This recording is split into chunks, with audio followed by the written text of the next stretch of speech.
दोस्तों नमस्कार, मैं ओम प्रकाश तिवारी। भारत में लोगों का कर्ज बढ़ता ही जा रहा है। ऐसा क्यों हो रहा है? क्या लोगों की कमाई घट गई है? आरबीआई की रिपोर्ट क्या कहती है? इसका पूरा सच जानने के लिए पूरा वीडियो देखिए। क्या आपने भी महसूस किया है कि आजकल लगभग हर दूसरा व्यक्ति किसी न किसी लोन की ईएमआई यानी किस्त चुका रहा है? Home loan, car loan, personal loan, education loan, credit card या फिर गोल्ड लोन। लोन ही लोन। अब भारतीय रिजर्व बैंक यानी आरबीआई की नई रिपोर्ट कहती है कि भारतीय परिवारों का कर्ज बढ़कर जीडीपी के 45.5% तक पहुंच गया है, यानी कि करीब 50% तक पहुंच गया है। यह पिछले कुछ वर्षों की तुलना में काफी अधिक है। रिपोर्ट के अनुसार उपभोग से जुड़े ऋण इस बढ़ोतरी का प्रमुख कारण है, यानी कि लोगों का उपभोग बढ़ गया है। तो क्या इसका मतलब है कि भारत के लोगों की कमाई कम हो गई है या फिर लोग पहले से ज़्यादा खर्चीले हो गए हैं, यानी कि खर्च ज़्यादा कर रहे हैं, या इसके पीछे कोई और वजह है? आइए आंकड़ों से इसको समझते हैं।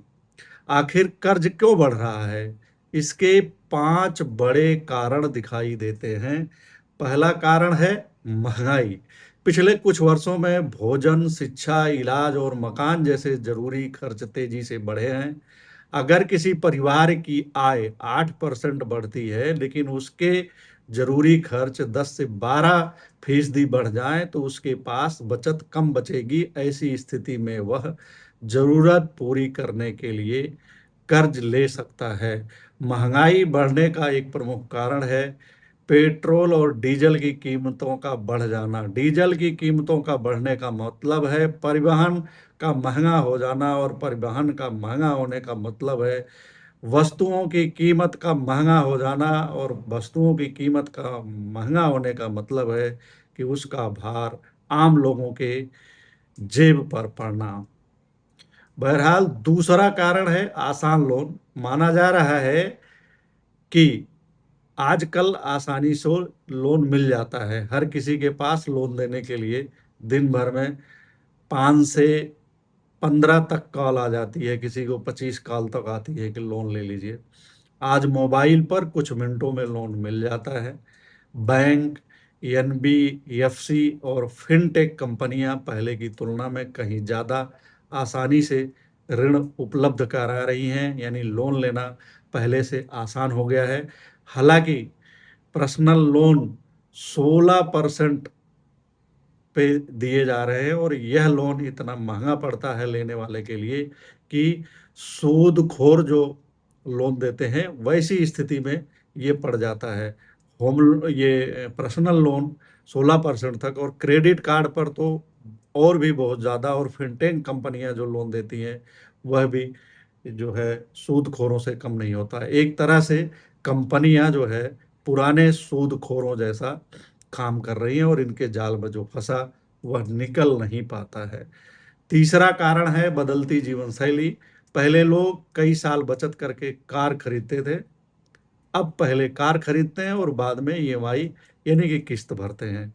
यही बदलाव टीवी, शादी, शिक्षा और छुट्टियों तक पहुंच चुका है।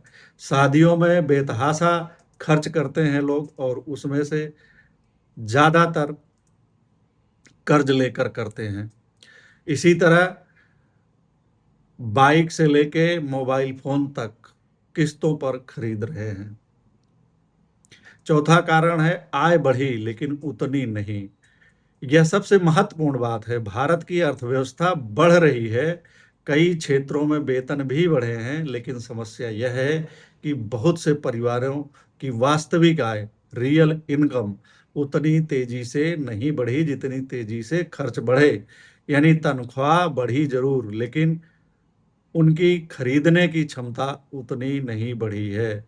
तमाम उपभोक्ता वस्तुएं बाजार में आ गई, महंगी आ गई, लोगों के शौक बढ़ गए, लेकिन आमदनी उतनी नहीं बढ़ी। बेरोजगारी रही, और जो नौकरियां मिली वो इतने कम पैसे की हैं कि उससे खर्च चलाना मुश्किल हो गया है। इसलिए लोगों को कर्ज लेना जो है जरूरी हो गया है।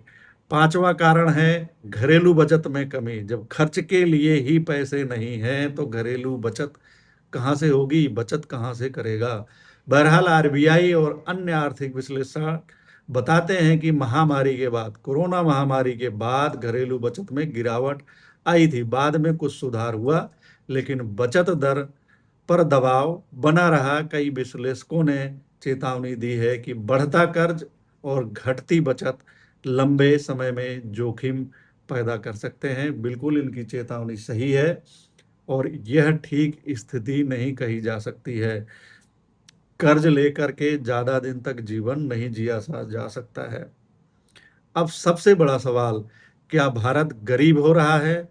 इसका उत्तर तो नहीं है कि गरीब तो नहीं हो रहा है। कम से कम केवल आरबीआई की इस रिपोर्ट के आधार पर ऐसा नहीं कहा जा सकता। भारत की जीडीपी बढ़ रही है, हालांकि कर्ज लेकर।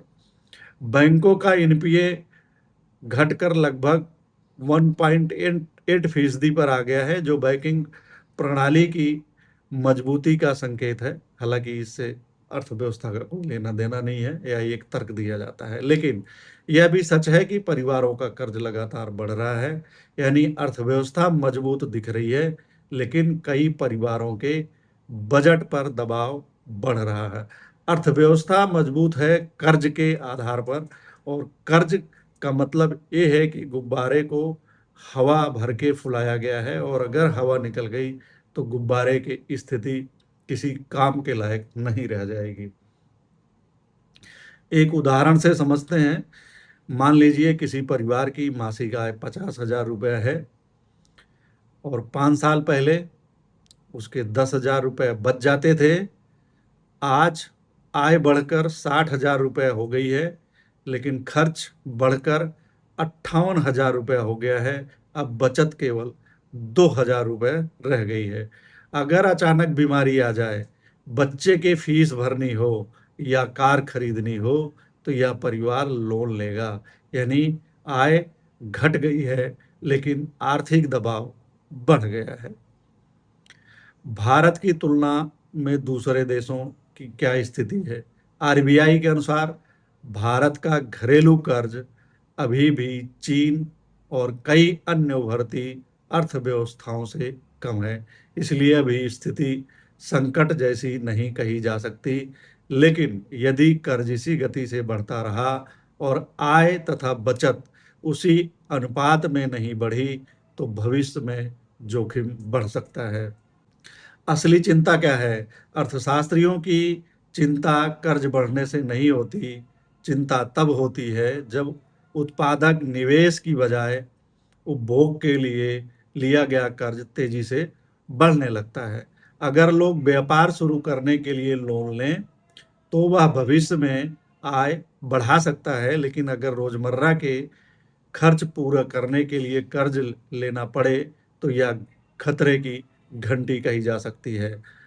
भारत में देखा जा रहा है कि लोन रोजमर्रा की चीज़ों के लिए या मोबाइल, बाइक, कार जैसी जरूरी चीज़ों के लिए, फ्रिज, टीवी के लिए कर्ज लिए जा रहे हैं।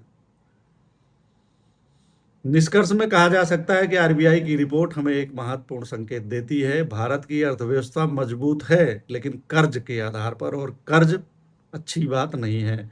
बैंक मजबूत है क्योंकि लोगों ने कर्ज ले रखा है, लेकिन भारतीय परिवारों पर कर्ज का बोझ भी तेजी से बढ़ रहा है। जिन्होंने कर्ज लिया है वह कर्ज देने की स्थिति में नहीं आ पा रहे हैं, या जैसे तैसे दे रहे हैं। इसलिए आने वर्षों में सबसे बड़ा सवाल यह नहीं होगा कि जीडीपी कितनी बढ़ी, बल्कि यह होगा कि क्या आम परिवार की बचत, आय और जीवन स्तर भी उसी गति से बढ़े हैं।